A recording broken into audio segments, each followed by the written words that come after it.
आदमपुर उपचुनाव में बीजेपी गठबंधन के उम्मीदवार भव्य बिश्नोई चुनावी मैदान में हैं। वहीं बीजेपी की तरफ से चुनाव के लिए हरियाणा के कृषि मंत्री जेपी दलाल को प्रभारी नियुक्त किया गया है। वहीं जेपी दलाल की तरफ से भी लगातार आदमपुर हलके में चुनावी कार्यक्रम किए जा रहे हैं।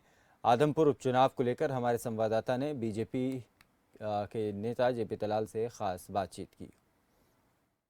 आदमपुर उपचुनाव की सरगर्मियां पूरी तरीके से तेज हैं। सभी जो उम्मीदवार हैं वो पूरी तरीके से ग्राउंड पर पसीना बहा रहे हैं। इस दौरान पार्टियां भी उम्मीदवारों के लिए पूरी जी-तोड़ मेहनत कर रही है। बात अगर गठबंधन के उम्मीदवार की जाए तो उनको लेकर भी जोरदार तरीके से प्रचार किया जा रहा है।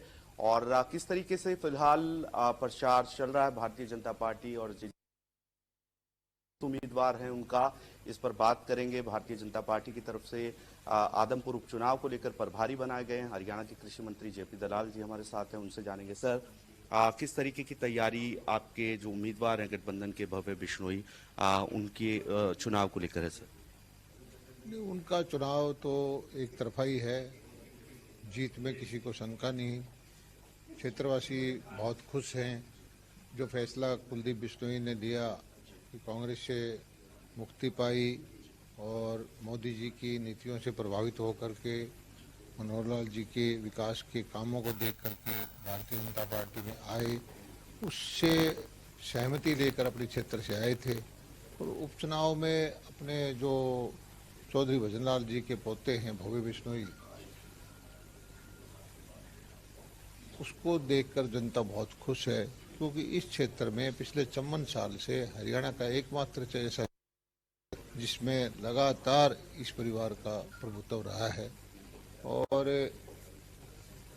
एक तरफ से मोदी जी का अंतर्राष्ट्रीय स्तर तक राष्ट्रीय स्तर पर नेतृत्व है, मनोहर लाल जी की विकास की बगैर भेदभाव की काम करने की नीतियां हैं, भारतीय जनता पार्टी का संगठन है। ये सब मिलकर के एक बहुत बड़ी ताकत हो गई है। और क्षेत्रवासी ये कहते हैं कि 2/3 वोट जो है अकेला भव्य बिश्नोई को मिलेंगे, भारी जीत होगी। बाकी 1/3 वोट जो 3 प्रत्याशी और हैं उनको मिलेंगे। बाकी सर पार्टियों को कहां देखते हैं? कांग्रेस के उम्मीदवार को, आम आदमी पार्टी और INLD के उम्मीदवार 1/3 वोट में है। और कांग्रेस से बहुत डिमोरलाइज है। कांग्रेस में हर रोज भगदड़ मची हुई है, नेतृत्व उसका कमजोर है। और यहाँ जो कांग्रेस ने प्रत्याशी दिया है वो भी भारी है। तो किसी भी तरह का कोई माहौल जो है ना कांग्रेस के पक्ष में है। आम आदमी पार्टी का जो हरियाणा के साथ जो भेदभाव करे पर एसवाइल के मुद्दे पर किसान किसी भी तरह से मतलब से संतुष्ट नहीं है। केजरीवाल जी से भी उनसे उम्मीद थी कि वो पानी देंगे, नहर बनवाएंगे, लेकिन हरियाणा के किसानों का उन्होंने दिल तोड़ दिया। हालांकि काफी पहले से प्रचार में जुटे, लेकिन एसवाइएल का मुद्दा जो है वो एक बड़ा मुद्दा है जिस पर लगातार सभी दल घेर रहे हैं। देखिए, दक्षिण हरियाणा का किसान का सबसे बड़ा मुद्दा पानी है, चाहे वो रेवाड़ी का हो, महेंद्रगढ़ का हो, आदमपुर का हो, लोहारू का हो। और मनोहर लाल जी की नीति की वजह से आदमपुर के क्षेत्र को पिछले 4 महीने से नहरों का पुनरुद्धार किया। जो जमुना और भाखड़ा का पानी मिला करके इस क्षेत्र को हमने दिया, तो किसान को अकेले आदमपुर हल्के का 125 करोड़ रुपए बीमा का पैसा दिया है। बाढ़ संबंध में कॉलेज, सड़कों का काम, माइक्रो इरिगेशन की नीतियाँ, मंडियों में भावांतर भरपाई से बाजरे का पैसा, मंडियाँ चलाना, किसान हित की नीतियाँ लाना। और सबसे बड़ी बात यह है कि बगैर भेदभाव के सब जगह विकास मनोहर लाल जी ने करवाया है। तो लोगों ने यही कहा कुलदीप जी को कि इस वक्त जो है राजनीतिक भविष्य आपका भारतीय जनता पार्टी में है। और मैं धन्यवाद करता हूं कि सही मौके पर सही समय पर कुलदीप जी ने जो फैसला लिया।